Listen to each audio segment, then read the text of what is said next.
एक राजा था जिसका नाम रामधन था। उनके जीवन में सभी सुख थे। राज्य का कामकाज भी ऐशो आराम से चल रहे था। राजा के नैतिक गुणों के कारण प्रजा भी बहुत प्रसन्न थी और जिस राज्य में प्रजा खुश रहती है वहां की आर्थिक व्यवस्था भी दुरुस्त होती है। इस प्रकार हर क्षेत्र में राज्य का प्रवाह अच्छा था। इतने सुखों के बाद भी राजा दुखी था क्योंकि उसकी कोई संतान नहीं थी। यह गम राजा को अंदर ही अंदर सताता रहता था। प्रजा को भी इस बात का बहुत दुख था।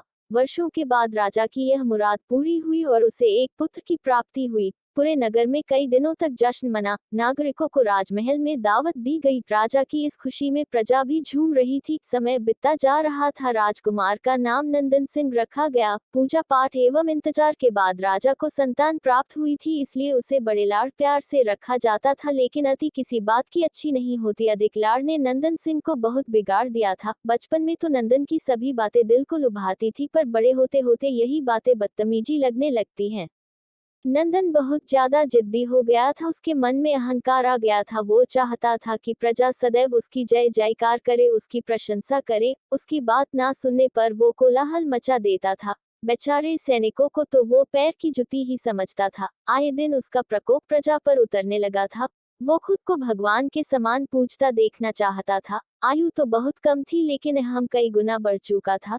नंदन के इस व्यवहार से सभी बहुत दुखी थे। प्रजा आए दिन दरबार में नंदन की शिकायत लेकर आती थी, जिसके कारण राजा का सिर लज्जा से झुक जाता था। यह एक गंभीर विषय बन चुका था। एक दिन राजा ने सभी खास दरबारियों एवं मंत्रियों की सभा बुलवाए और उनसे अपने दिल की बात कही कि वे राजकुमार के इस व्यवहार से अत्यंत दुखी हैं।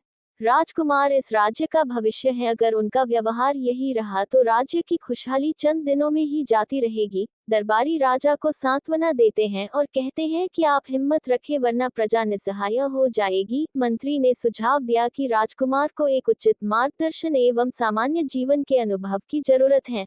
आप उन्हें गुरु राधागुप्त के आश्रम भेज दीजिए। सुना है वहां से जानवर भी इंसान बनकर निकलता है। यह बात राजा को पसंद आई और उसने नंदन को गुरु जी के आश्रम भेजा। अगले दिन राजा अपने पुत्र के साथ गुरु जी के आश्रम पहुंचे। राजा ने गुरु राधा गुप्त के साथ अकेले में बात की और नंदन के विषय में सारी बातें कही। गुरु जी ने राजा को आश्वस्त किया कि वे जब अपने पुत्र से मिलेंगे तब उन्हें गर्व महसूस होगा। गुरु जी के ऐसे शब्द सुनकर राजा को शांति महसूस हुई और वे सहर्ष अपने पुत्र को आश्रम में छोड़कर राजमहल लौट गए। अगले दिन सुबह गुरु के खास चेले द्वारा नंदन को भिक्षा मांगकर खाने को कहा गया, जिसे सुनकर नंदन ने साफ इनकार कर दिया। चेले ने उसे कह दिया कि अगर पेट भरना है तो भिक्षा मांगनी होगी और भिक्षा का समय शाम तक ही है, अन्यथा भूखा रहना पड़ेगा। नंदन ने अपनी अकड़ में चेले की बात नहीं मानी और शाम होते होते उसे भूख लगने लगी, लेकिन उसे खाने को नहीं मिला। दूसरे दिन उसने भिक्षा मांगना शुरू किया। शुरुआत में उसके बोल के कारण उसे कोई भिक्षा नहीं देता था, लेकिन गुरुकुल में सभी के साथ बैठने पर उसे आधा पेट भोजन मिल जाता था। धीरे धीरे उसे मीठे बोल का महत्व समझ आने लगा और करीब 1 महीने बाद नंदन को भरपेट भोजन मिला, जिसके बाद उसके व्यवहार में बहुत से परिवर्तन आए।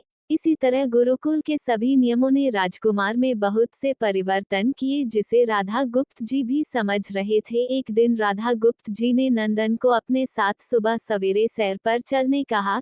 दोनों सैर पर निकल गए। रास्ते भर बहुत बातें की। गुरु जी ने नंदन से कहा कि तुम बहुत बुद्धिमान हो और तुम में बहुत अधिक ऊर्जा है, जिसका तुम्हें सही दिशा में उपयोग करना आना चाहिए। दोनों चलते चलते एक सुंदर बाग में पहुंच गए, जहां बहुत सुंदर सुंदर फूल थे, जिनसे बाग महक रहा था। गुरु जी ने नंदन को बाग से पूजा के लिए गुलाब के फूल तोड़ने कहा। नंदन झट से सुंदर सुंदर गुलाब तोड़ लाया और अपने गुरु के सामने रख दिए। अब गुरु जी ने उसे नीम के पत्ते तोड़कर लाने कहा। नंदन वो भी ले आया। अब गुरु जी ने उसे एक गुलाब सूंघने दिया और कहा, बताओ कैसा लगता है।